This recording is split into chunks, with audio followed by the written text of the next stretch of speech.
2007, which was, I thought was really fun. It was a great version. And then when we sort of all sold our rights over the years, Viacom bought it, and Nickelodeon came on board and wanted to develop a new TV series. And so, Pete's pretty much more retired now. I'm spending more time doing Turtle stuff today than I ever did before. So I work on the new shows and the movies and the comic book, and having an absolute blast doing it. Really a hoot. Thanks. Yeah, I'm loving the new IDW series. Thank you. Love that. Yeah. I've also heard that Laird still has the permission to print some Mirage issues over the course of the year too. I was wondering if you have any intentions of going back to that universe, or if he doesn't go into that. Well, I think it's his. I love that universe. I like, to me, it's always like whether it's Pete and I working on a story with a different artist or a different writer, or watching what different writers and artists did from the comic book series to the animated show. I always found it really interesting and fascinating what they see in their characters, and a lot of times they sort of could bring up a plot point or an idea or concept or even personality trait that we hadn't thought of before. So I enjoy all the series, and I think Pete's restricted to, I think if he wants to do more of his black and white version, it's only he can work on it. But Pete's gotten really excited after we did the 30th anniversary stuff of maybe coming in. Maybe we'll do something for IDW together, which would be awesome. We had a really good time on those covers. So hopefully we'll see more Eastman there. In the late 90s, once the toy line started to cool off and some of the more odder toys came out, like, okay, awesome, so who was behind the idea of Ninja Turtle farmers?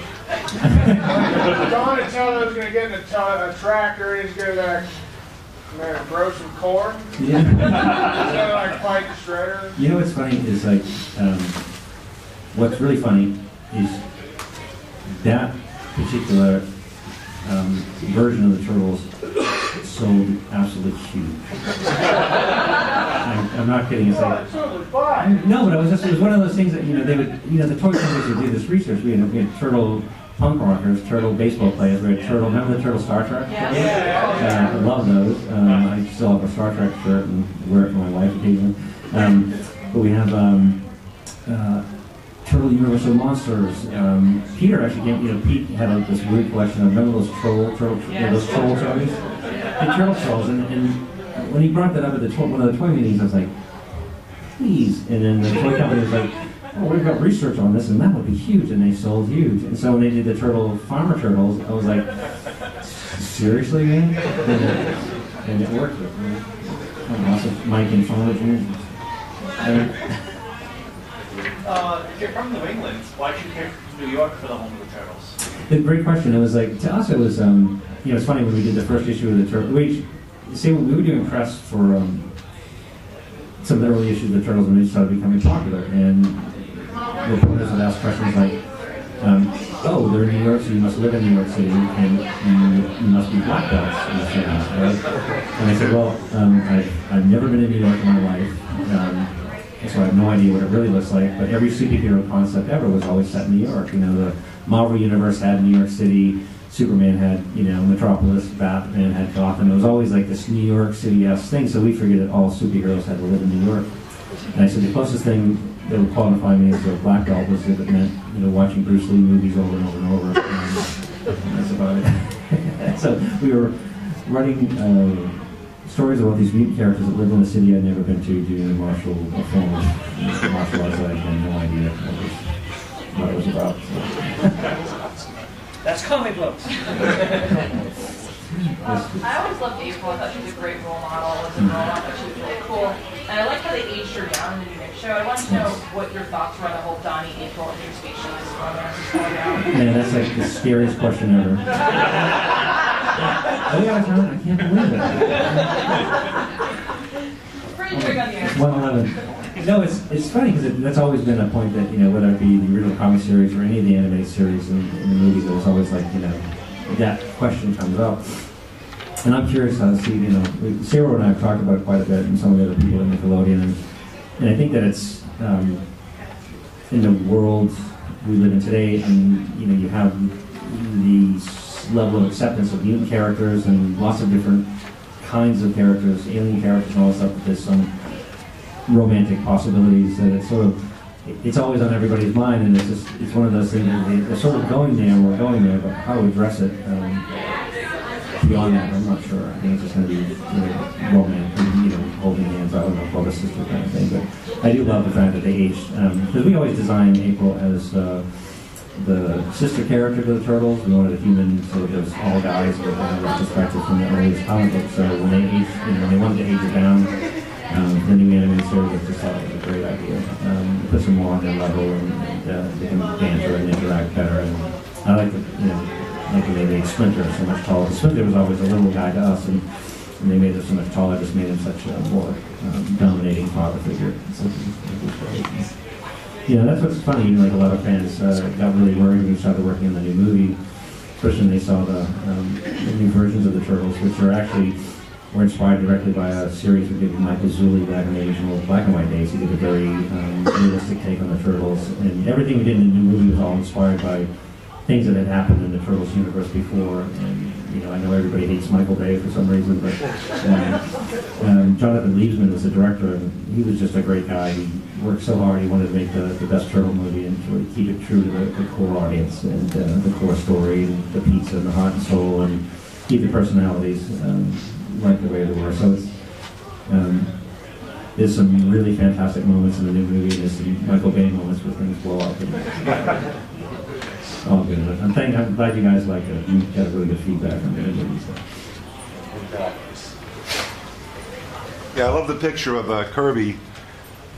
And I read in an old interview you did that one of your favorite books was Commandy. Oh man! And my favorite of the Kirby run on that was 16. I was wondering what was yours. But before you answer that, I run a comic club, anime club at my middle school that I teach at. Yeah. And if you could just do a quick shout out to Jake, it would make his day. Sure. Jake Jacob. Just say Cowboy Jacob, or just say hey, how you doing?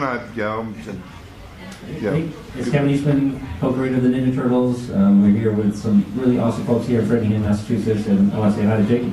Awesome. Thanks. And he's a great kid. You made his day. Awesome.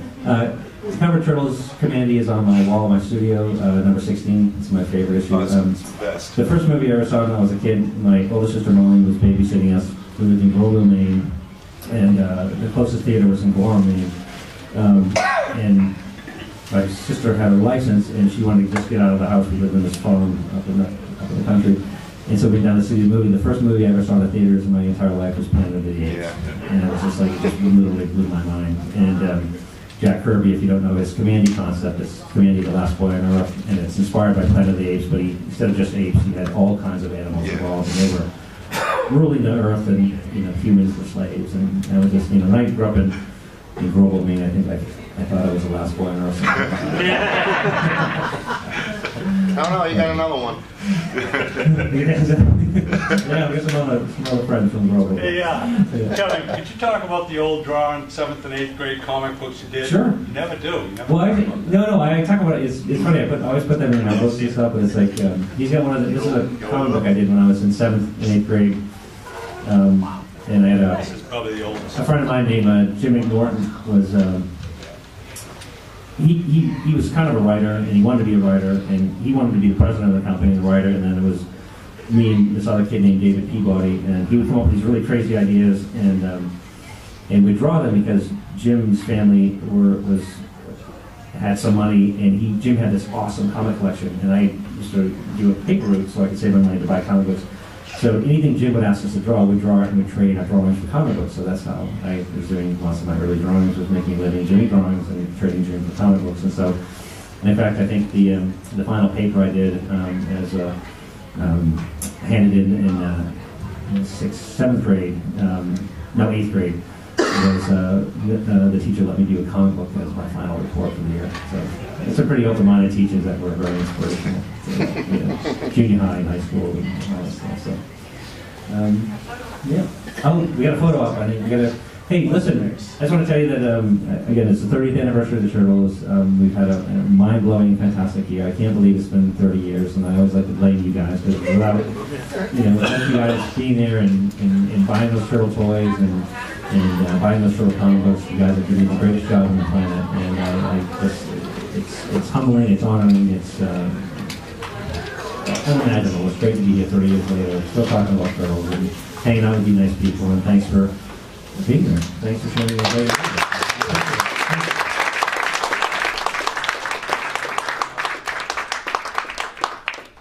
We have a photo thing, and that's going to be done. So thank you again. Have a great Thanksgiving.